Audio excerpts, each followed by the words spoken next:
ഈ പടം എവിടെയെങ്കിലും ചെയ്യാൻ പറ്റുകയാണെങ്കിൽ കേരളത്തിൽ മാത്രമേ ചെയ്യാൻ പറ്റുള്ളൂ. ഇത് സഞ്ജയ് ലീല ബൻസാലിയുടെ മാക്സിമലിസം മാതിരിയാണ്. അത്രയും ക്യാരക്ടേഴ്സ് ഉണ്ട്. It deals with so many issues. ഒരുമാതിരി ലൈറ്റ്നിങ് സ്പീഡിൽ പോവാണ് ദ നറേഷൻ. നെറൂഡ പറഞ്ഞേക്കണത് a man tells I love you to a woman once but doesn't realize he has to pass that exam time after time, day after day for the rest of his life. അങ്ങനെ line ഉണ്ടല്ലോ. അത് ഓടിക്കല്ല അതിൽ വരും. ഒരു നൊടി പോതും இல்லை இல்லை சொல்ல ஒரு கணம் போதும், இல்லை என்ற சொல்லை தாங்குவதென்றால் இன்னும் இன்னும் எனக்கு ஒரு ஜென்மம் வேண்டும், என்ன சொல்ல போகிறாய். തങ്ക താമര മകളെ ഈ ലൗഡായിട്ട് പാടുകയാണ്. ഒരു ഇറ്റ്സ് നോട്ട് തങ്ക താമര മകളെ, ഇവിടെ അല്ല വോയിസ്. ശിവൻ ഊലല്ല, ചിത്ര ചേച്ചി is being pushed to do something. Then the voice sounds different and ഒരു sort of emotion starts working. അപ്പോൾ ഇയാൾ വന്നിട്ട് ഇങ്ങനെ കമൽ രജനികാന്ത് വെച്ച ഒരു പടം ഞങ്ങൾക്ക് പണം പോറോന്ന് പറഞ്ഞിട്ട് കഥ ഇങ്ങനെ പറയണം. അതിൽ DGP ക്യാരക്ടർ ഉണ്ട്, അസിസ്റ്റന്റ് കമ്മീഷണർ ക്യാരക്ടർ ഉണ്ട്, കമ്മീഷണർ ഉണ്ട്. ഞാനിങ്ങനെ ഇത് ഏത് ക്യാരക്ടറാണ് ഇയാൾ എന്നോട് പറയാൻ പോണേന്നാണ് ഞാനിങ്ങനെ ആലോചിക്കുന്നത്. എൻ്റെ ഞാൻ പറഞ്ഞു എന്താ ചെയ്യേണ്ടത്. ഞാൻ പറഞ്ഞു നിങ്ങൾ ഷൂട്ട് ചെയ്യണം. I said of course I would love to. I like Vedan's lyrics very much. I find he's having a lot of lyrical quality. കുടിച്ച കള്ളം ഒന്നും കള്ളം പറയില്ലടാ. That is phenomenal. If a man has been obnoxious, can you tolerate his excellence?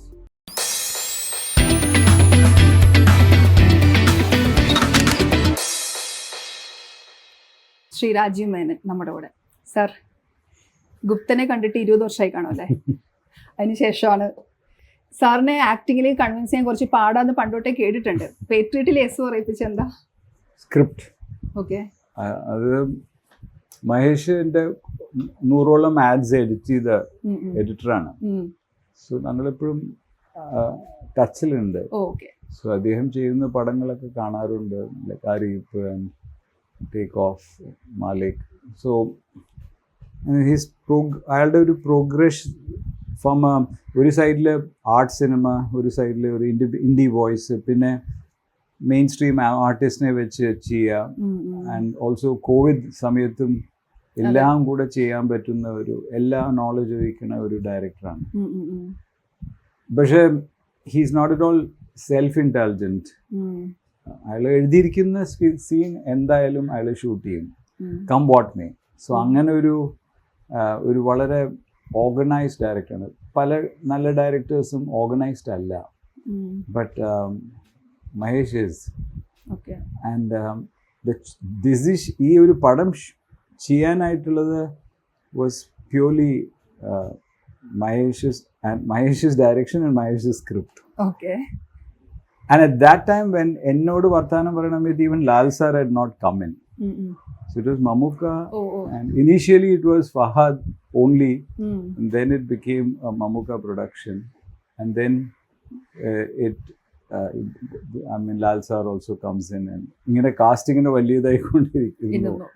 അങ്ങനെയല്ല ഞാൻ script ആദ്യം കേൾക്കുമ്പോൾ.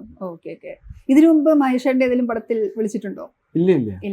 I think ആ വെട്രിമാരന്റെ വിടുതലൈ കണ്ട കാരണം കൊണ്ടായിരിക്കും.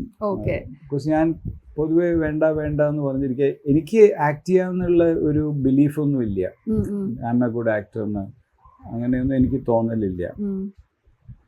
പക്ഷെ I don't know why at that time when Vetrimaran came and sort of convinced me. There were 2 scripts ഞാൻ എഴുതിയിട്ട് അത് ഒരുമാതിരി പ്രോഗ്രസ് ആവാണ്ട് സ്റ്റക്കായിരിക്കുന്നു. So when he came, okay എന്താ maximum they'll say you're bad, so what does it matter, പോയി ചെയ്യാന്നുള്ള ഒരു ആറ്റിറ്റ്യൂഡിൽ ചെയ്തതാണ്. But that was appreciated and Mahesh liked it. So how to show a character who's in power, അധികാരം എങ്ങനെ അവർ ചെയ്യുന്നു. So it's not I mean അതിൻ്റെ ഒരു subtlety കൊണ്ടുവരാനായിട്ടുള്ള ഒരു ശ്രമമാണ്. ബട്ട് എനിക്ക് പടത്തിൻ്റെ ക്ലൈമാക്സ് ഒക്കെ കാണാൻ സമയത്ത് എന്ത് വിചാരിച്ചിട്ടാണ് മഹേഷ് എന്നെ കാസ്റ്റ് ചെയ്തത്, ഞാനത് കൊളാക്കിയിരുന്നെങ്കിലോ എന്നുള്ള ഒരു ഇൻഹിബിഷൻ ആണോ അല്ലെങ്കിൽ അഭിനയിക്കാൻ ഇഷ്ടമല്ലാത്തതുകൊണ്ടാണോ? ഇല്ല ഇൻഹിബിഷനാണ്. ഇത് എനിക്ക് ചെയ്യാൻ പറ്റുന്നുള്ള ഒരു ധാരണയില്ല. ഓക്കെ. പക്ഷേ ചില സാധനങ്ങൾ ചിലവർ ഓക്വേർഡാണ് റോളിൽ, ചിലവർ they belong to the camera. അങ്ങനെ ഒരു ക്വാളിറ്റി എൻ്റെ ഉള്ളിൽ ഉണ്ടോ ഇല്ലയോ എന്ന് എനിക്ക് സംശയമായിരുന്നു. അപ്പോൾ ഒരു എസ്റ്റാബ്ലിഷ്ഡ് ഡയറക്ടർ ഇങ്ങനെ ചോദിക്കുമ്പോൾ he must be knowing something. നമ്മൾ NG ടേക്ക് ആയി വെച്ചിരിക്കുന്ന എന്നെ അത് ഓക്കെ ടേക്ക് ആക്കാൻ വെറ്റുമാരന് പറ്റുകയാണെങ്കിൽ probably Mahesh can also do it. പക്ഷെ എത്രയോ ആർട്ടിസ്റ്റിനെ സാർ ട്രെയിൻ ചെയ്യിക്കുന്നുണ്ട്, പ്രത്യേകിച്ച് പുതിയ പുതിയ അല്ലേ? അപ്പൊ അതിന്റെ ഒരു നാക്ക് കിട്ടിക്കാണില്ലേ? അതെ, അത് നമുക്ക് പറഞ്ഞ മാതിരിയാണ്. നമ്മൾ ആ എങ്ങനെയാണ് നമ്മൾ ആ ഷോട്ട് സ്റ്റാർട്ട് ചെയ്യുന്നതിന്റെ മുമ്പിൽ റിലാക്സ് ആവണ്ടേ? How can you let the lines just flow out of you? പിന്നെ ഈ ഒരുമാതിരി പണ്ടത്തെ സിനിമയിലത്തെ ആക്ടിങ് വാസ് ഈ ഡബിങ്ങിനെ ഈസി ആവണം എന്ന് പറഞ്ഞിട്ട് ഒരു ആക്ടിങ് ഉണ്ടായിരുന്നു. ഇപ്പൊ ലൈവ് സൗണ്ട് വന്ന കാരണം കൊണ്ട് നമ്മള് ഡബിങ്ങിനെ പറ്റി പറയണ്ട, നമുക്ക് എന്താ തോന്നുന്നത് അതുമാതിരി ആക്ട് ചെയ്താൽ മതി. So some words the emphasis will be more, some will be less. And basically ആ ലൈൻസ് നമ്മളുടേതാക്കണമല്ലോ, ആ റോള് നമ്മളാവണം. ഇതിലും സിംഗ് സൗണ്ട് ആയിരുന്നു. അതെ. ഓക്കെ. ഞാൻ ട്രെയിലറിലും സാറും രേവതി മാമും ഉള്ള ഒരു കോംബോ കാണുന്നുണ്ട്. ഒന്ന് നിങ്ങൾ രണ്ടുപേരും ഭയങ്കര രസമുണ്ട് പ്രസൻസ്. പിന്നെ എനിക്ക് തോന്നുന്നു സാറിന്റെ 2 സിനിമയിലും രേവതി മാം ഡബ് ചെയ്തിട്ടുണ്ട്. ഓക്കെ. അങ്ങനെ ഒരു നേരത്തെ സൗഹൃദം ഉണ്ടല്ലോ? അതെ, ഞാനും സുരേഷ് മേനനും വളരെ ക്ലോസ് ഫ്രണ്ട്സ് ആണ്.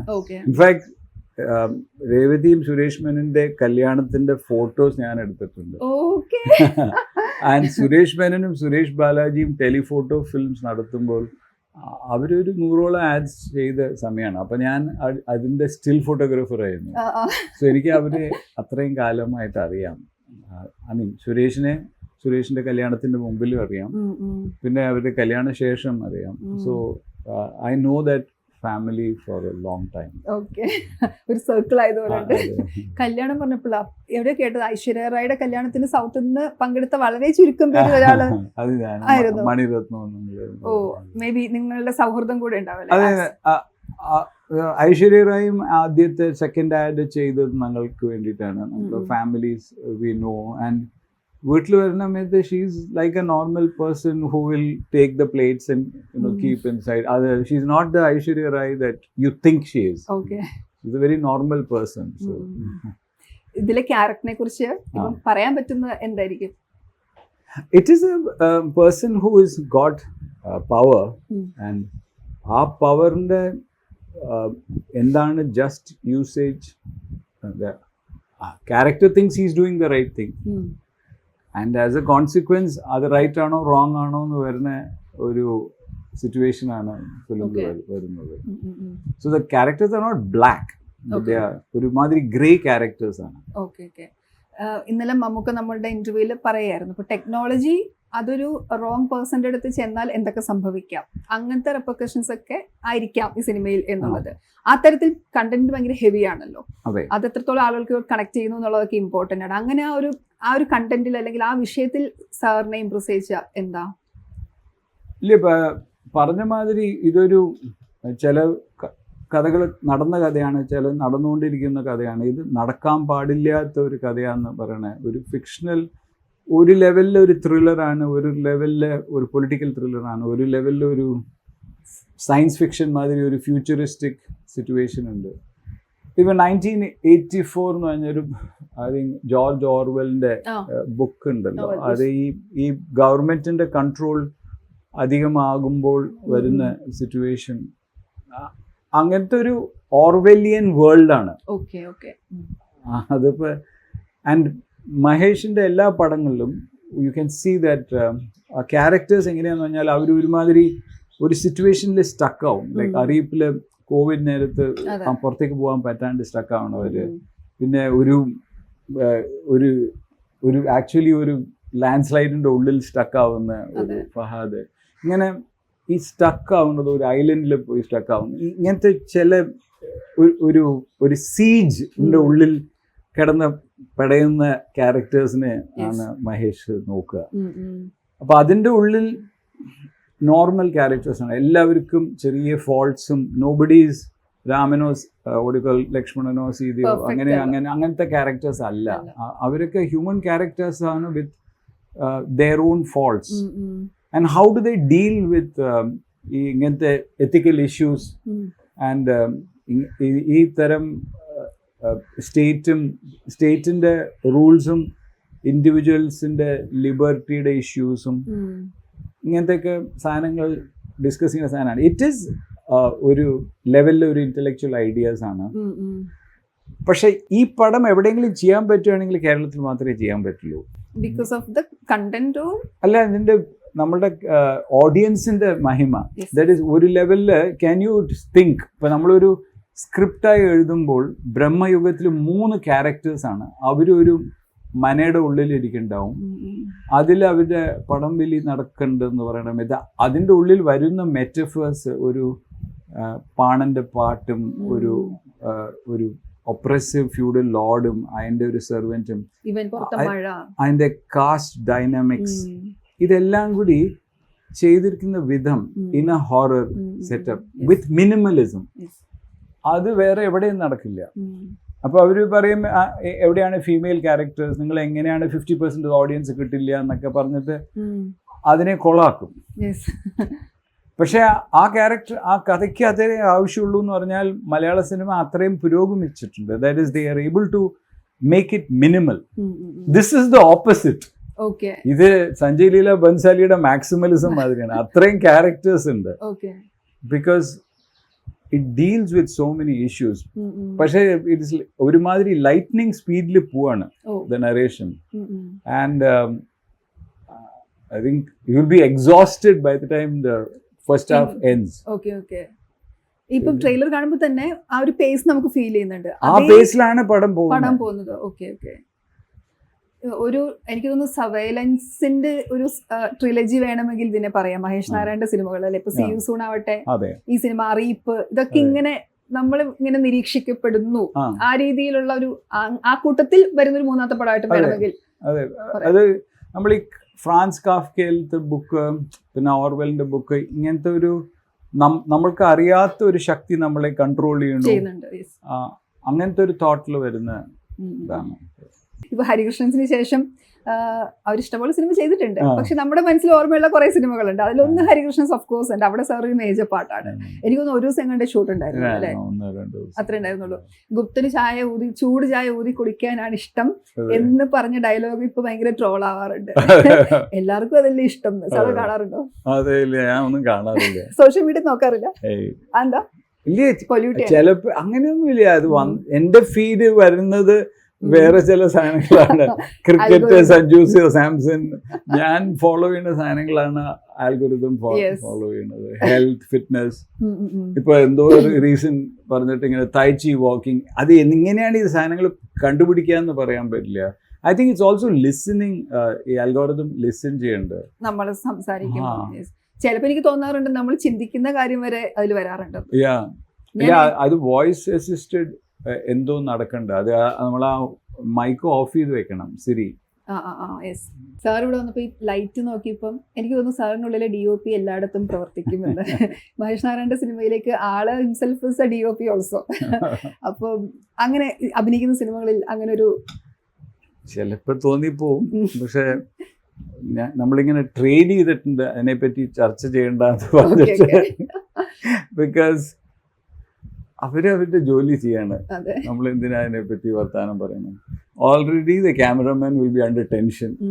ഞാൻ ഇങ്ങോട്ടേക്കും അങ്ങോട്ടേക്കും നോക്കാൻ തുടങ്ങി കഴിഞ്ഞാൽ ചിലപ്പോൾ പ്രോബ്ലം ആവും. സോ അതിലേക്ക് കോൺസെൻട്രേഷൻ പോയി കഴിഞ്ഞാൽ ആ ഡയലോഗിന്റെ ആ പെർട്ടിക്കുലർ മൂമെന്റിലുള്ള ട്രൂത്ത് ഞാൻ ചിലപ്പോൾ മിസ്സായി പോകും. So I have to be truthful to the look.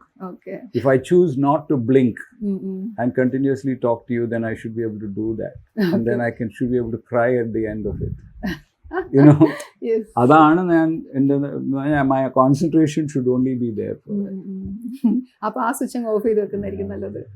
ഈ സാറിന്റെ ക്യാമറ വർക്കുകളെ കുറിച്ച് പറയുമ്പോൾ ഇപ്പോൾ പൊതുവെ പറയാറുണ്ടല്ലോ മണിരത്നം സാറിന്റെ നായികമാർ ഭയങ്കര സുന്ദരികളായിരിക്കുന്നു എന്ന്. എനിക്ക് സാറിന്റെ നായികമാരെ അങ്ങനെയാണ് തോന്നുന്നത്. DOPക്കതിൽ മേജർ റോളുണ്ട്. പ്രത്യേകിച്ച് സാർ ചെയ്ത സിനിമകളിലും എനിക്ക് തോന്നുന്നു എനിക്ക് തബുവിന്റെ ഏറ്റവും ഇഷ്ടമുള്ള ക്യാരക്ടർ ഐ മീൻ കാണാൻ അവർ ഭയങ്കര റിയലിസ്റ്റിക്കലി ബ്യൂട്ടിഫുൾ ആയിരുന്നു. അതുപോലെ ഐശ്വര്യ റായ് ഓഫ് കോഴ്സ് അവർ തുടങ്ങിയ സമയമാണ്, പക്ഷെ ഭയങ്കര സുന്ദരികളായി എല്ലാരെയും കാണാറുണ്ട്. അതെന്താ ഇതിലും എന്താന്ന് പറഞ്ഞാൽ ഇപ്പൊ നിങ്ങൾ ബോംബെയില് മനീഷയുടെ ലുക്ക്, പിന്നെ Kajol in Minsara Kanavu, or Aishwarya in Guy in Guru, or Tabu and Aishwarya and this thing. എനിക്ക് എന്താ തോന്നുന്നതെന്ന് പറഞ്ഞാൽ ഭംഗി എന്ന് പറഞ്ഞിട്ട് ആൾക്കാരെ ചിലപ്പോൾ കോമാളി വേഷം കെട്ടിച്ചിട്ട് ഈ ഡാൻസ് ഒക്കെ ചെയ്യും. ആൻഡ് അതിനുശേഷം ചില ഈ ക്യാരക്ടേഴ്സ് റിച്ച് ആരഗന്റ് ഗേൾ, അത് കാരണം ചില ക്യാപ്പൊക്കെ ഇട്ടിട്ട് ആൾക്കാർ വരും ആൻഡ് ഓക്വേർഡ് കളേഴ്സ് യൂസ് ചെയ്യും. ഈ കളർ ഫോട്ടോഗ്രാഫി വന്ന ശേഷം നമുക്ക് it becomes the responsibility of the cameraman to get ഇപ്പോൾ കുട്ടിയുടെ യൂസ് ചെയ്യുന്ന ആ stone coloured thing with a hint of green with that greenery behind is connected. So if I am shooting it, I'll probably show the green line a little more than the black line. ഇല്ല, അപ്പുറത്താണ്, green line ഉള്ളിലാണ് ഇരിക്കുന്നത്. Green പുറത്ത് വരണം.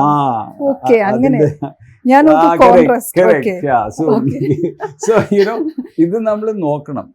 ഈ മോസി ഗ്രീനും ആ light ഗ്രീനും we have to concentrate on thing, then things become very nice. എനിക്ക് വളരെ ഭംഗിയായി തോന്നുന്ന ഒരു കളർ സ്കീംസ് സഞ്ജയ് ലീല ബൻസാലി ചെയ്യുന്നുണ്ട്. അയാൾ ഫാഷൻ ചെയ്യുന്നുണ്ട്, പക്ഷേ he combines it with aesthetic which is very beautiful. But അതൊരു ഹിന്ദി സിനിമ എന്ത് പറ്റിക്കുന്നു എന്ന് പറഞ്ഞാൽ ഈ ലെഹങ്ക, ഈ മെഹന്തി, കല്യാണം, അതിനു വേണ്ടി ചെയ്തിരിക്കുന്ന ഒരു സിനിമയാണ്. മണിരത്നം ചെയ്യുന്ന സിനിമ മിഡിൽ ക്ലാസ്, അപ്പർ മിഡിൽ ക്ലാസ്സിൽ നടക്കുന്ന കഥകളാണ്. അപ്പൊ ആ characters should appear realistic but should look beautiful. It should be real but not so far away. ഒരു ലെവലിൽ നമ്മൾ ഈ ഒരു പെറ്റ പ്രോട്ടർ എന്ന് പറയുന്ന മാതിരി it's not for the runway but it's for every day wear. ഫാഷനിൽ ഒരു ചേഞ്ച് വരുന്ന മാതിരി you have to also see that ഈ ക്യാരക്ടറിൽ ഈ കോസ്റ്റ്യൂം വർക്ക്ഔട്ട് ആവും. ഇപ്പൊ ഈ കോസ്റ്റ്യൂമിന്റെ കളർ ശരിയായാലേ നിങ്ങളുടെ photography ശരിയാവുള്ളൂ. Because color has come in. If you say I'm not interested in the costume, then you can't. ഈ സെയിം സാധനം നമ്മളിപ്പോ സീമാട്ടിക്ക് ഒരു പരസ്യം ചെയ്യണ സമയത്തോ ഓർ ജയലക്ഷ്മിക്ക് ചെയ്യണ സമയത്ത് then the dominant person is the sari. So whether we are shooting in Africa with the lion or whether we are shooting in Turkey, then that approach is different. So when you shoot fashion, അതിന്റെ ഒരു approach വേറെ, feature ഫിലിമില് വേറെ, and എടുക്കുന്ന feature film വേറെ. ഇപ്പൊ Kamal Rajinikanth film നമ്മൾ ചെയ്യണ സമയത്ത് we want to give a retro vibe to it. അപ്പൊ അതിന്റെ വൈബ് കിട്ടണതും അതിന്റെ ഡ്രസ്സും. സോ ഐ മീൻ ഒരാഴ്ച മുമ്പിൽ director said I want those ladies who are doing the car wash. ഇപ്പൊ നമ്മൾ കാർ വാഷ് എന്ന് പറഞ്ഞ് നോക്കിക്കഴിഞ്ഞാൽ എല്ലാം ഓട്ടോമേറ്റഡ് കാർ വാഷ് ആണ്, സ്ത്രീകൾ ഇരുന്ന് വാഷ് ഇല്ല. പക്ഷെ 1950s 60s Marilyn Monroe type ഈ സ്റ്റാമ്പ്സ് മാതിരി ഇരിക്കുന്ന ഫിഗറേറ്റീവ് ആർട്ട് ഉണ്ടായിരുന്നു. അത് എടുത്തിട്ട് അതിനെ ഞങ്ങൾ AI ചെയ്ത് അതിൽ നിന്ന് ഉണ്ടാക്കിയ വിഷ്വൽസ് വെച്ചിട്ടാണ് നമ്മൾ ആൾക്കാരെ കാസ്റ്റ് ചെയ്തിട്ട് അവരെ ഡ്രസ് ചെയ്തത്. So the background is grey, grease, grime with primary colour cards, but these girls will not have primary colors. They will be wearing denim and white. അപ്പോൾ ഒരു വർക്കിംഗ് അറ്റ്മോസ്ഫിയർ ഉള്ള ഒരു ഡെനിമും ഇതും കൂടി മിക്സ് ചെയ്യുന്ന സമയത്ത് വരുന്ന ഒരു ഇതാണ്. അതിന്റെ ഉള്ളിൽ ഇവര് വെയർ ചെയ്ത് വരുന്ന ജാക്കറ്റും ഒരു once upon a time in Hollywood അങ്ങനത്തെ ഒരു ലുക്ക് ക്രിയേറ്റ് ചെയ്യണം. സോ ആ ഒരു ലുക്ക്, ആ ഒരു വിഷ്വൽ, ടോട്ടൽ വിഷ്വൽ, അതിന് നമ്മൾ you have to react with the fashion designer, the art, എല്ലാത്തിനോടും നമ്മൾ ഒരു ഡയലോഗ് വെച്ചാലേ ഫോട്ടോഗ്രാഫി നല്ലതായി വരുള്ളൂ. ഈ ബോംബെയുടെ കാര്യം പറയുമ്പോൾ എനിക്ക് കലാപം ഉണ്ടാകുന്ന അതാണ് എൻ്റെ മനസ്സിൽ ആ സിനിമ. നമ്മൾ പാട്ടൊക്കെ കേട്ടുവിടുമെങ്കിലും അതുകൊണ്ട് എനിക്ക് സിനിമ പിന്നെ കാണാൻ സങ്കടം ഇഷ്ടമല്ല. അല്ല അത് ഷൂട്ട് ചെയ്യാൻ ഭയങ്കര പാടായിരുന്നു. ഭയങ്കര പാടായിരുന്നു.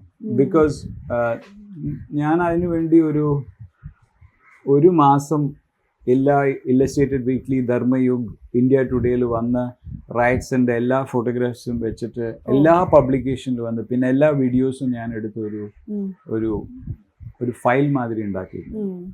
അതിൽ കീ വിഷ്വൽസ് ഉണ്ട്, ചില കീ വിഷ്വൽസ്. ഒരാളിങ്ങനെ പറയണത്, പോലീസ്മാൻ്റെ മുമ്പിൽ ഒരു പോലീസ്മാൻ ഒരു ആളെ ലീഡ് ചെയ്തിട്ട് ഒരു സംഘത്തിൻ്റെ ഉള്ളിലേക്ക് പോകുന്നത്, അങ്ങനെ കീ വിഷ്വൽസ്. പിന്നെ ഒരു ലാത്തി ചാർജ് നടന്നു കഴിഞ്ഞാൽ ഈ കുറേ ചെരുപ്പുകൾ റോഡിലുണ്ടാവും, അതിൽ അടിച്ച് മരിച്ചിരിക്കുന്ന ഒരു മനുഷ്യൻ ഈ ചെരുപ്പുകളുടെ നടുവിൽ.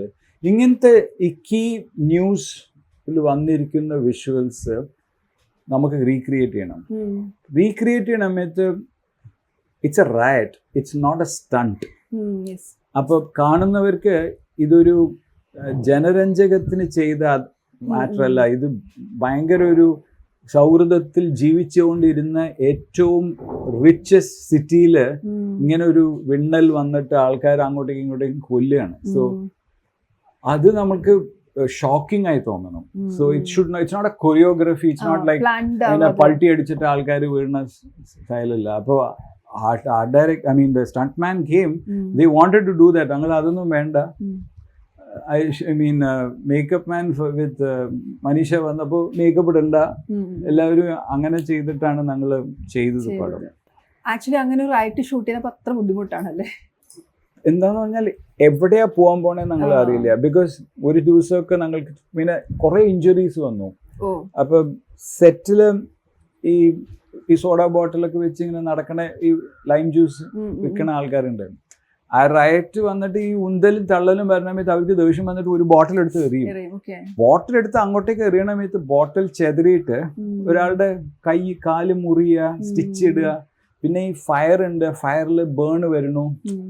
അപ്പൊ finally we had an MI room, 1 doctor and 2 nurses on the set, and 300 junior artists. And അന്നത്തെ കാലത്ത് സിനിമ സ്കോപ്പിലാണ്, നോ വീഡിയോ അസിസ്റ്റ്. ഷൂട്ട് ചെയ്ത ഉടനെ മണി പറയും ഓക്കെ ആണോ എന്ന്. ഓക്കെ ആണോ ഇല്ലയോ, നമ്മൾ ആ ഫോക്കസ് ഉണ്ട്, ഷോട്ട് കറക്റ്റ് ആണോ എന്ന് അപ്പം പറയണം. ആൻഡ് ഈ ഇങ്ങനത്തെ ഒരു ഭയങ്കര സമ്മർ ഹീറ്റിലായിരുന്നു. മെയ് മാസമാണ് ഷൂട്ട് ചെയ്തത്. Very hot. അതായിരുന്നു ഏറ്റവും ബുദ്ധിമുട്ടി ചെയ്ത ഒരു പക്ഷേ ചെയ്തത്. പിന്നെ ഈവൻ സ്റ്റോം സീക്വൻസ് ഇൻ കടൽ, പക്ഷെ പടം ഹിറ്റാകാത്ത കാരണം കൊണ്ട് അവർക്ക് അറിയണ്ടാവില്ല. പക്ഷെ അതും വളരെ കഷ്ടപ്പെട്ടിട്ടാണ് ചെയ്തത്. ഇപ്പൊ ഈ മധുരയില് ആ മഹൽ ഉണ്ടല്ലോ, അവിടെ എല്ലാരും പോയി റീൽസ് ഒക്കെ വരുമ്പം കണ്ണാളിനെ സോങ്ങും കണക്ട് ചെയ്തിടാറുണ്ട്. അപ്പോൾ എന്ത് ബ്യൂട്ടിഫുൾ ആയിട്ടാണ് അത് ഉപയോഗിച്ചേക്കുന്നത്, ആ സ്ഥലവും ആർക്കിടെക്ചറും. അഗെയിൻ നമുക്ക് ഞാനൊരു അക്കാഡമിക്കാണ്. അപ്പൊ ആ Tirumala Nayak palace is a combination of some Mughal architecture, some Rajput architecture, and what we call Indo-Saracenic architecture in the first stages ആണ്. പക്ഷെ അത് ഡിസൈൻ ചെയ്തേക്കുന്ന ഒരു ഇറ്റാലിയൻ ആർക്കിടെക്ട് ആണ്. In 1640 he has come and he has designed it. So അതിൽ ഈ വലിയ തൂണുകളാണ്. അപ്പൊ ഈ വലിയ തൂണുകൾ, വെള്ള തൂണുകൾ വരണമെങ്കിൽ നമ്മൾ ടെലിയിൽ മാത്രം എടുത്തു കഴിഞ്ഞാൽ നമുക്ക് അതിന്റെ ഗ്രാൻഡ്യൂർ അറിയില്ല. അപ്പൊ you have to go down, you have to go up, you have to shoot from top. അപ്പൊ ചെറിയ മനുഷ്യരും വലിയ പില്ലേഴ്സും അതിൻ്റെ ഉള്ളിൽ നടക്കുന്ന ഡാൻസും. അപ്പൊ it's a different kind of thing. Meaning everything is not happening here, it's happening there and here. So your choreography must and your shootings അതിനെ ഉൾക്കൊള്ളിക്കാൻ പറ്റണം. What is there in the ceiling, അതിന്റെ ഗ്രാൻഡ്യൂർ കൂടി ഉൾക്കൊള്ളിക്കണം. അതെ. പിന്നെ arches, ഫോർഗ്രൗണ്ടിൽ arches. പിന്നെ dance was so beautiful. ആ കുട്ടി വളരെ ഗ്രേസ്ഫുൾ ആണ്. And it was actually choreograph by Prabhudeva. Prabhudeva വരാൻ പറ്റില്ല, പക്ഷെ അയാളാണ് കൊറിയോഗ്രാഫ് ചെയ്തത്. ആൻഡ് അതില് ഒരു എൻറ്റയർ പല്ലവി ഒറ്റ ഷോട്ടിൽ എടുക്കും. വേഗം ഒരു ഷോട്ടാണ്, ഹോൾ ചരണം. അങ്ങനെയൊക്കെ നമ്മൾ പഴയ പാട്ടുകളിൽ കണ്ട സാധനങ്ങൾ അതിലേക്ക് കൊണ്ടുവരും. ഇപ്പൊ പാട്ട് എന്ന് പറഞ്ഞ സാധനം സിനിമയിൽ നിന്ന് പോയി. അവർക്ക് ആർക്കും അങ്ങനെ ഒരു അനുരാഗം തോന്നുന്നില്ല. കവിത ആവശ്യമാണെന്ന് പറയേണ്ട സാധനം ഡയറക്റ്റായി പറയാണ്. എന്തിനാ ഇപ്പൊ കവിതയൊക്കെ എഴുതി പാട്ടൊക്കെ പാടി ലിപ്സിംഗ് ഒക്കെ കൊടുക്കണ്ടേ? പിന്നെ പാടിയാൽ ആൾക്കാർക്ക് ലാഗ് ചെയ്യോ എന്നുള്ളൊരു പേടിയോ തെറ്റിദ്ധാരണയോ ഒക്കെ ഉണ്ട്. ഐ തിങ്ക് ഒരു നല്ല ലവ് സ്റ്റോറി വന്ന ആൾക്കാർ കാണും. Because Premalu was A hit. I think മനുഷ്യർ അത്രയും മാറിയിട്ടില്ലല്ലോ. അവർക്ക് പ്രേമത്തെ കുറിച്ച് ചോദിക്കുമ്പോൾ എനിക്ക് മിൻസാര കനവിനെ കുറിച്ച് സംസാരിച്ചേ പറ്റൂ. സാർ ഡയറക്ട് ചെയ്ത സിനിമ, അയ്യോ അതിൽ പ്രഭുദേവയെ പോലെ ഇങ്ങനെ പിന്നാലെ നടക്കുന്ന ഒരു പ്രേമുണ്ടല്ലോ, അങ്ങനെ ഞാൻ കണ്ടിട്ടില്ല. ഇപ്പൊ ആരെയും കാണാറില്ല. സാറിന് ലവ് മാരേജ് ആയിരുന്നു? അതെ. അങ്ങനത്തെ പ്രേമമായിരുന്നു? അങ്ങനത്തെ അല്ല, പക്ഷെ പ്രേമമായിരുന്നു. അങ്ങനത്തെ നായകന്മാർ അത് മറ്റേ വെണ്ണിലവേല് മറ്റേ ഇത് ഇറവല്ല അത്. അപ്പോ അത് സാർ കൊടുക്കുന്ന നെറേഷൻ ഉണ്ടല്ലോ, ഇങ്ങനെ പിന്നാലെയാണ് അവളെ കിട്ടിയ എന്തോ ഒരു. അത് ആക്ച്വലി സിറ്റുവേഷൻ എന്താന്ന് പറഞ്ഞാൽ, അരവിന്ദ് സ്വാമിയും അവളെയും ചേർക്കാനായിട്ട് നിങ്ങൾ ഇവിടെ വരൂ, അത് ഓക്കെ എന്ന് പറയും. പക്ഷെ അരവിന്ദ് സ്വാമി ലേറ്റ് ആയി പോയപ്പോ ഇവള് പോവാന്ന് പറയാണ്. അപ്പൊ ഇവളെ എന്റർടൈൻ ചെയ്യാനായിട്ട് തുടങ്ങിയ പാട്ടാണ്. ആ പാട്ട് പാടി തീരുമ്പോഴത്തേക്കും അയാൾ ഇതിന്റെ ഉള്ളിൽ വീണു. അയ്യോ എന്ത് രസമുള്ള. അതാണ് നമ്മളുടെ ലവിന്റെ നിസ്സഹായത. നിങ്ങൾക്ക് എല്ലാ ലവേഴ്സിനോടും പറയണത്, ആർക്കെങ്കിലും ആരോടെങ്കിലും ലവ് പറയണമെങ്കിലും സ്ട്രേറ്റ് ആയി പറഞ്ഞോളൂ. ദൂത് വിട്ടു കഴിഞ്ഞാൽ ദൂത് കൊടുത്ത ആൾക്കാണ് ലവ് വരിക. സത്യം. ഇപ്പൊ അതിന് വേറെ കുറെ പേരുകളൊക്കെ ഉണ്ട്. പിന്നെ അതിന്റെ പിക്ചറൈസേഷൻ, ആ ഗ്രീൻ, വെണ്ണിലവെന്ന് കേൾക്കുമ്പോ ആ ഗ്രീൻ ആണ്. എന്ത് രസമായിട്ടാണ് അത് ചെയ്തേക്കുന്നത്. അതിന്റെ ഫസ്റ്റ് ആൻസയും അനുപല്ലവിയും ചരണവും രണ്ടും രണ്ട് ടോണാണല്ലോ അല്ലെ? ഇപ്പം ഇത് ഇറവല്ലാതെ പോയി മറ്റത് എത്താതെ ഉയരത്തിൽ. അതൊന്ന് പാടും സാർ. എത്താതെ ഉയരത്തിൽ നിലവൈ வைத்தவன் யாரு, கையோடு சிக்காமல் காற்றை வைத்தவன் யாரு, அது எண்ணி எண்ணி இயற்கையை விரக்கிறேன், எத்தாத உயரத்தில் நிலவை வைத்தவன் யாரு, பெண்ணே பெண்ணே பூலோகம் எல்லாமே தூங்கி போன பின்னே, புல்லோடு பூவீடும் ஓசை கேட்டேன் பெண்ணே, நாம் இரவின் மடியில் பிள்ளைகளாவோம், പാലൂട്ട നിലവുണ്ട്. ഓ എന്ത് രസമായിട്ടാ. അല്ല സാറ് പാടുന്ന എനിക്കറിയാം, സാറിന്റെ അമ്മ അത്രയും വലിയ സിംഗർ ആണെന്ന് എനിക്കറിയാം. പക്ഷെ ഇങ്ങനെ നേരിട്ട് കേൾക്കുമ്പോഴേ ഭയങ്കര രസാ. ആ ലിറിക്സ് നമ്മൾ എൻജോയ് ചെയ്യണം. ഭയങ്കര. അതെ. You know, you have to be interested in poetry. Yes. You have to be interested in thing. And in fact, ഞാൻ പലപ്പോഴും പല റെഫറൻസസ് കൊടുക്കും. ഈ മിസ്റ്റർ വൈരമുത്തു അൻപെன்ற മഴയിലും അഖിലങ്ങൾ നനയവേ അതിരൂപൻ തോன்றினானே.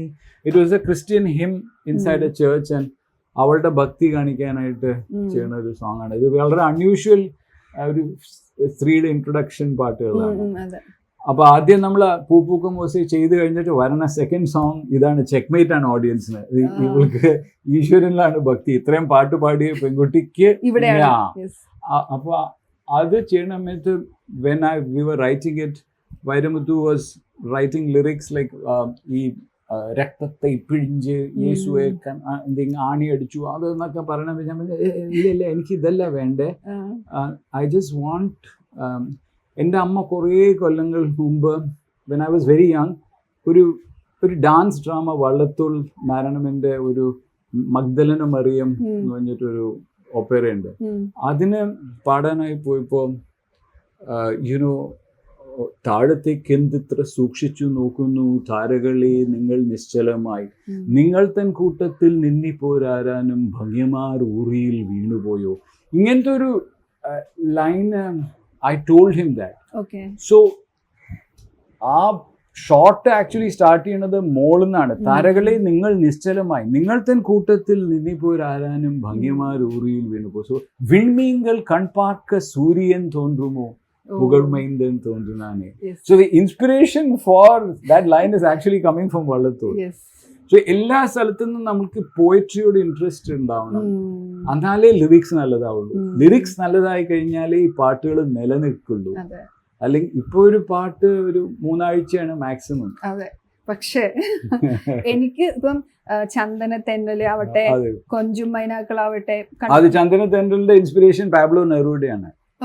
അപ്പം നെറൂഡ പറഞ്ഞേക്കണത് a man tells I love you to a woman once but doesn't realize he has to pass that exam time after time, day after day for the rest of his life. അങ്ങനെ line ഉണ്ടല്ലോ, അത് ഓടിക്കല്ല അതിൽ വരും. ഒരു നൊടി പോതും இல்லை இல்லை சொல்ல ஒரு கணம் போதும், இல்லை என்ற சொல்லை தாங்குவதென்றால் இன்னும் இன்னும் எனக்கு ஒரு ஜென்மம் வேண்டும், என்ன சொல்ல போகிறாய். നമ്മളുടെ ഇൻഫ്ലുവൻസസ് പല സ്ഥലങ്ങളിൽ നിന്നാണ് നമുക്ക് തോന്നുക. പക്ഷെ എനിക്ക് ഏറ്റവും ഫേവർ, ഞാൻ എന്നും ഏറ്റവും സാറിന്റെ എല്ലാ പാട്ടും എനിക്ക് ഇഷ്ടമാണ് സത്യം പറഞ്ഞ. പക്ഷെ എനിക്ക് ഭയങ്കര ഇഷ്ടം തങ്കത്താമര മകളെയാണ്. എനിക്ക് തോന്നുന്നത് ഒന്ന് സൂക്ഷിച്ച് നോക്കിയാലേ കേൾക്കുള്ളൂ എന്ന്. മീൻസ് എവിടുന്നോ ദൂരേന്ന് പാടുന്ന പോലെ ഒരു ഇമേജറി എനിക്ക് കിട്ടുക. അങ്ങനെയല്ല ഇത് ചെയ്തേക്കുന്നെങ്കിലും പിന്നെ അതിന് നഖം കടിക്ക് ആ പോർഷൻ ഒരു പ്രത്യേക രസമാണ്. അത് ആക്ച്വലി റഹ്മാന്റെ പടങ്ങളില് ഇൻഫാക്ട് വളരെ സെക്സി സോങ് ആയിട്ട് ചെയ്യണ സോങ്സ് അദ്ദേഹം സെക്സി ട്യൂണല്ല ഇടുക, ഓപ്പോസിറ്റ് ട്യൂണാണ്. പ്ലേ ഹേ രാമ യേ ക്യാ ഹുവാ ഹൈ ഐസേ ഹമേ സതാനെ ലഗി.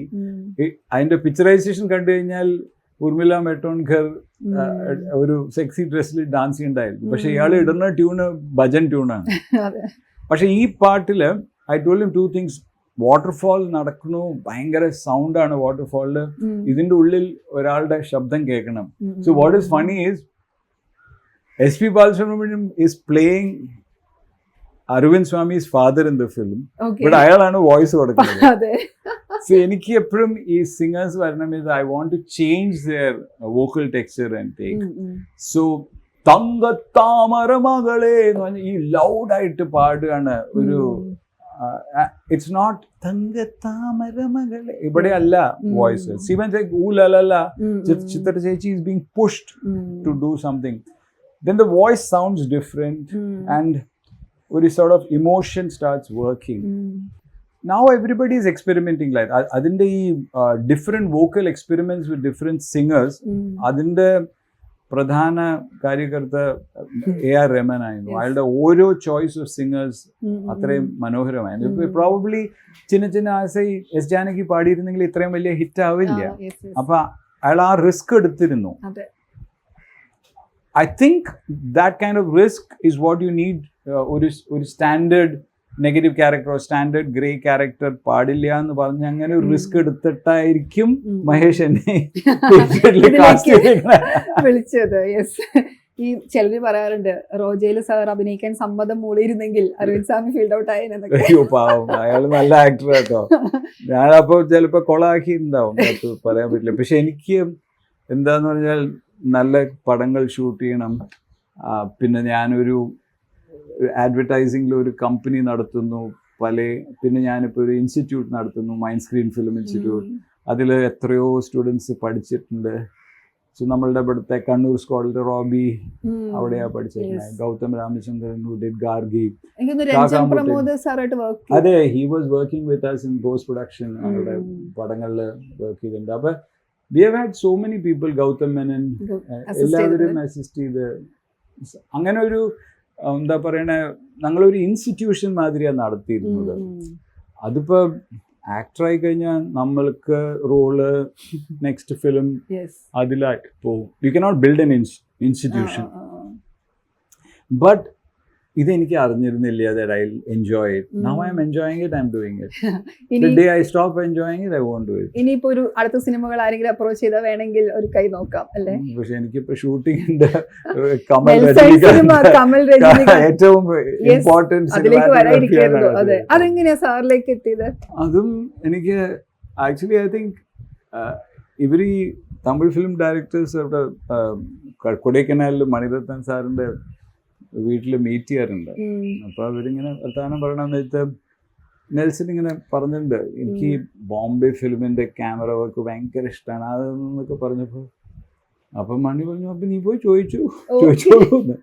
അപ്പൊ ഇയാള് വന്നിട്ട് ഇങ്ങനെ കമൽ രജനികാന്ത് വെച്ച ഒരു പടം ഞങ്ങൾക്ക് പണം പോറോന്ന് പറഞ്ഞിട്ട് കഥ ഇങ്ങനെ പറയണം. അതിൽ DGP ക്യാരക്ടർ ഉണ്ട്, അസിസ്റ്റന്റ് കമ്മീഷണർ ക്യാരക്ടർ ഉണ്ട്, കമ്മീഷണർ ഉണ്ട്. ഞാനിങ്ങനെ ഇത് ഏത് ക്യാരക്ടറാണ് ഇയാൾ എന്നോട് പറയാൻ പോണേന്നാണ് ഞാനിങ്ങനെ ആലോചിക്കുന്നത്.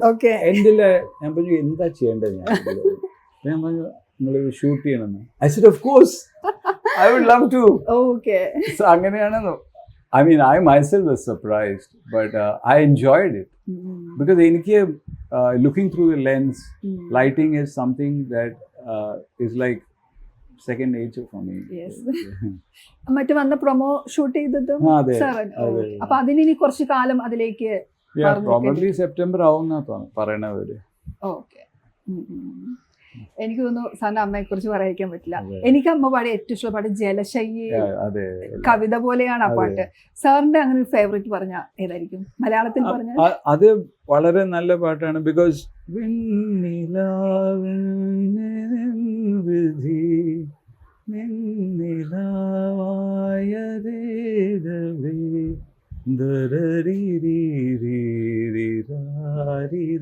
ആൻഡ് ശ്രീവത്സന്റെ കോമ്പോസിഷൻ അമ്മ പാടിയിരിക്കണ ആ ഒരു ഏക്കം ആൻഡ് വിണ്ണൽ in her voice is outstanding. And even എനിക്ക് വലിയ ഇഷ്ടമായത് ശ്യാമസുന്ദര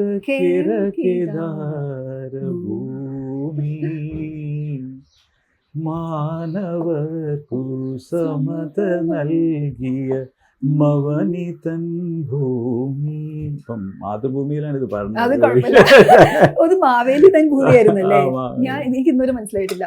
മധുര ലളിത കലകൾ വിരിയും മലർവാണി ശ്യാമസുന്ദര കിഴക്കിതാര ഭൂമി. അത് നമ്മളെ നാടൻ ആനന്ദഭൈരവിയുടെ സംഗീതം. സ്കൂൾ കാലത്തേക്ക് കൊണ്ടുപോയി എപ്പോഴും അത് കേൾക്കും. നൊസ്റ്റാൾജിയായി. നൊസ്റ്റാൾജിയ സങ്കട വേണ്ട വേണ്ട, ഭയങ്കര രസം അത്. ഓക്കെ. പിന്നെ സാറിന്റെ സിനിമയിൽ എന്താ അമ്മേനെ പാടിപ്പിക്കാത്ത? അയ്യോ, അതൊരു പ്രോബ്ലം ആയിരുന്നു എൻ്റെ അമ്മയോട്. അത് എനിക്കത് ശരിക്കും സോൾവ് ചെയ്യാൻ പറ്റിയില്ല. എന്താന്ന് പറഞ്ഞാൽ അത് പാട്ടുകൾ നമ്മൾ ചെയ്യുന്നു, നെപ്പറ്റിസം പാടില്ല എന്ന് പറഞ്ഞു. പക്ഷെ ഇപ്പോഴാണ് ആ മിസ്റ്റേക്ക്. അങ്ങനെയൊന്നുമില്ല. അന്ന പാട്ടുകൾ കണ്ടുകൊണ്ടേനുള്ള ഒരു നളിനകാന്തി അമ്മ റോള് ചെയ്തിട്ടുണ്ട്, ഐശ്വര്യ റായിനെ പാട്ട് പഠിപ്പിക്കുന്നത്. ചെയ്യാൻ പറ്റിയില്ല. ഓക്കെ.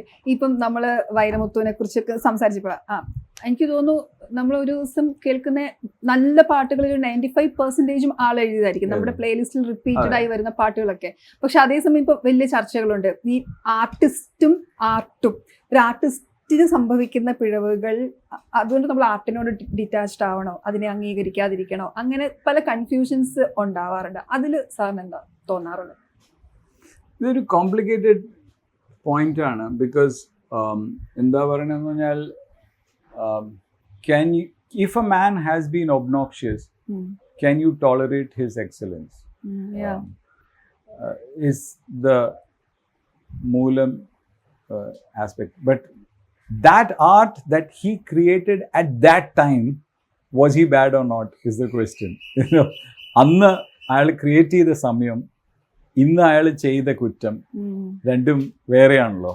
അപ്പോൾ ആ സിനിമയിൽ നടന്ന ആ പാട്ട് അത് നമ്മൾ ആസ്വദിച്ചിട്ട് ഇന്ന് ഇയാളെ ഒരു പിഴ ചെയ്ത കാരണം കൊണ്ട് അയാളുടെ മൊത്തം ക്രിയേറ്റീവ് സ്പേസ് നമ്മൾ നിരാകരിക്കണം. ആൻഡ് ഇതിൽ also there is no redressal and there is no എന്താ പറയണേ ഒരു court of law where this can be tried and solved. So it's a very peculiar situation for which I don't have the answer, but I do feel that some of the poetical imagery അദ്ദേഹം create ചെയ്തിരിക്കുന്നത് R outstanding. സിനിമയിൽ ഇതിൻ്റെ മുമ്പിൽ വരാത്ത ചില ideas ആണ്.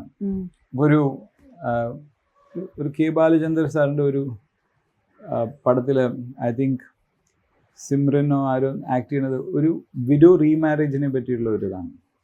അപ്പം അയാൾ എഴുതിയിരിക്കുന്ന ലൈൻ വാഴ്ക്കയോർ വട്ടം പോലെ മുടിந்த ഇടത്തിൽ തുടങ്ങാതോ. വാഴ്ക്കയൊരു വട്ടം പോലെ, അത് സ്റ്റോപ്പ് സ്ഥലത്ത് തന്നെ സ്റ്റാർട്ട് ചെയ്യാമല്ലോ എന്ന്. ഇങ്ങനത്തെ പ്രോഗ്രസീവ് ചിന്തകളും എഴുതിയിട്ടുണ്ട്. ആൻഡ് കടും പാറൈ താണ്ടി വേരാഹ വന്ന് കണ്ണാളൻ മുഖം പാക്കവേ. അത് ഒരു ലൈനാണ് നമ്മളുടെ ഉയരെ പാട്ടില്.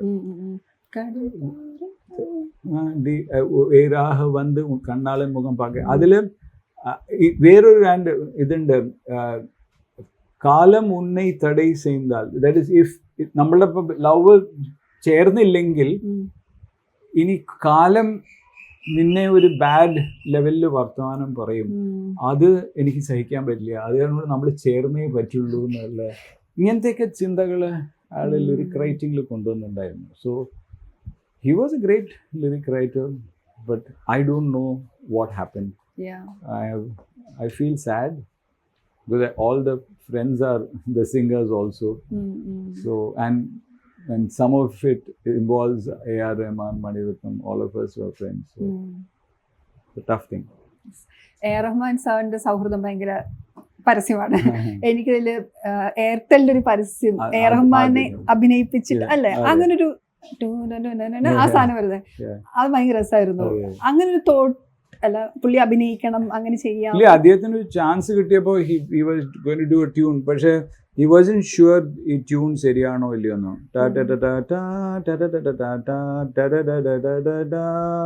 അതിലാണ് പാത്തോസ്. ഇപ്പൊ ഇത്രയും ഷോർട്ട് പീരിയഡിൽ നമ്മൾക്കൊരു പോസിറ്റീവ് ഒരു സൗണ്ട് സിഗ്നേച്ചർ, ഒരു ആമന്ത്രണം, ഒരു ട്രംപറ്റ് മാതിരി ഇരിക്കുന്ന ഒരു സൗണ്ടും അതിൻ്റെ ഉള്ളിലൊരു പാത്തോസും ലിങ്ക് ചെയ്ത് കഴിഞ്ഞാൽ it will always be very good, you know. So എപ്പോഴും നമ്മൾ ആ IPL എന്ന് കേൾക്കുന്ന സൗണ്ട് കേട്ടാലും എനിക്ക് വളരെ ഫാസിനേറ്റിംഗ് ആയിട്ട് തോന്നി. എങ്ങനെയാണ് ആ ട്രംപറ്റ് സൗണ്ട് ഇത്രയും പോപ്പുലർ ആകുന്നത്. And some tunes have that ability inside it, you know. And I'm all the time looking at which tune works where and ഏത് രാഗങ്ങളാണ്. ലൈക്ക് ഒരു കുട്ടനാടൻ പുഞ്ചയിലെ കൊച്ചു പെണ്ണെ കുയിലാടേതിത്തോ, ഇതും കുറിഞ്ചിയാണ്. സീത കല്യാണ വൈഭോഗമേ. അപ്പൊ രണ്ടും കുറിഞ്ചി രാഗത്തിൽ ചെയ്യാൻ പറ്റുന്നുണ്ടെന്ന് പറയണമെങ്കിൽ ഇതൊക്കെ എനിക്ക് വളരെ ഫാസിനേറ്റിംഗ് ആണ്.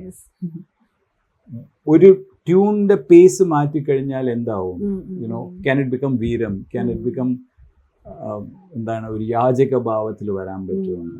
ഇങ്ങനത്തെ തോട്ട്സ് ഉണ്ടായാലേ you can crack good lyrics and good tunes. But അതിനുള്ള സ്പേസ് ഇല്ല സിനിമയിൽ. എനിക്ക് തോന്നുന്നു ഇപ്പം സാറ് ഞാൻ ചുമ്മാ വരുന്ന സമയത്ത് വെറുതെ സാറിന്റെ ആഡ്സ് നോക്കുമ്പോൾ ടൈറ്റന്റെ ആണെന്ന് തോന്നുന്നു, അതിലെ ആ മ്യൂസിക് ഭയങ്കര രസമാണ്. പണ്ട് കണ്ട, പക്ഷെ ഇപ്പൊ അത് കേട്ടപ്പോ ഓർമ്മ വന്നത്. So it's a lot of those. ആ പീരിയഡില് അത് ഐ തിങ്ക് ആഡ്സില് നാഷണൽ പ്രോഗ്രാം ഓഫ് ഉണ്ടായിരുന്നു. അപ്പോൾ ഓൾ ഓവർ ഇന്ത്യ ഒരു ആഡാണ് കണ്ടുവന്നിരുന്നത്. അപ്പം സൗണ്ടും picture was even better than അന്ന് ഒളിയും ചിത്രഹാർ ഈ സോങ്സ് TV കാണിക്കുന്ന സമയമാണ് ഈ ആഡ്സ് ഒക്കെ വരിക. അപ്പോൾ it was people were entertained by commercials. If you are not entertained by anything, you skip it. But that time it was able to capture. പിന്നെ എല്ലാം മാറിക്കൊണ്ടിരിക്കുന്നു. Nothing is a constant. സാറിന് പാട്ടുകൾ ഇത്ര ഇഷ്ടമുള്ളതുകൊണ്ട് ചോദിക്കാം, മലയാളത്തിൽ അങ്ങനെ കവിത നിറഞ്ഞ പാട്ടുകൾ അത് സ്വാഭാവികമായിട്ട് ഇഷ്ടമായിരിക്കും, അങ്ങനെ ശ്രദ്ധിച്ച ഒന്ന് രണ്ട് പാട്ടുകൾ പറയാൻ പറ്റും? പഴയ മലയാള പാട്ടുകളിൽ എനിക്ക് പല ഇതുണ്ട്. ഇപ്പോഴത്തെ പാട്ടുകളിൽ I like Vedan's lyrics very much. Oh, okay. I find is having a lot of lyrical quality. കുടിച്ച കള്ളം ഒന്നും കള്ളം പറയില്ലടാ. That is phenomenal. അതിന്റെ ഒരു alliteration, because I feel Vedan has a lot of knowledge about Tamil, and I like him very much. Okay. I like what do you call even Avesham songs, Illuminati I like. But I really like that Bhulogam Shrishticha Kartavin Stuti Prematte Shrishticha Kartavin Stuti. This is minimum notes. Okay. And I find it is one of Sushil's most beautiful songs. So my tastes are slightly different, but I am watching what chords they are using or what they are doing. So ഒരു പാട്ട് കേൾക്കുമ്പോൾ ഇതൊക്കെ ശ്രദ്ധിക്കുമ്പം അത് എൻജോയ്മെന്റിനെ ബാധിക്കോ അല്ലെങ്കിൽ ഇല്ല? that's the way I process information. Yeah, it's When I'm processing your blank color, I'm seeing green and blue. But just like that, I see some more. ഭയങ്കര കാഷ്വലായി അങ്ങ് നടന്നു പോകുന്ന സാറിൻ്റെ അടുത്ത് സംസാരിക്കുകയാണെങ്കിൽ മണിക്കൂറുകളോളം സംസാരിക്കാനുള്ള വിഷയമുണ്ട്. പക്ഷെ അങ്ങനെ ഒന്നും സംസാരിക്കാൻ പറ്റില്ലല്ലോ. പേട്രിയറ്റുകാരുടെ ഇത്ര സംസാരിക്കാൻ പറ്റി. ഒരു പാട്ടും കൂടെ കേട്ടിട്ട് നിർത്തിയാലോ? ഏത് പാട്ടാണ്? തമിഴ്. வெண்ணிலவே வெண்ணிலவே விண்ணை தாண்டி வருவாயா, விளையாட ஜோடி தேவை, இந்த பூலோகத்தில் யாவும் பார்க்கும் முன்னே உன்னை அதிகாலை அனுப்பி வைப்போ. എന്ത് രസാലേ, ഭൂമിയിൽ ആരും ഉണർന്ന് കാണുന്നതിന് മുമ്പ് ഞാൻ പറഞ്ഞു വിട്ടേക്കാം. Beautiful. Thank you sir. Thank you.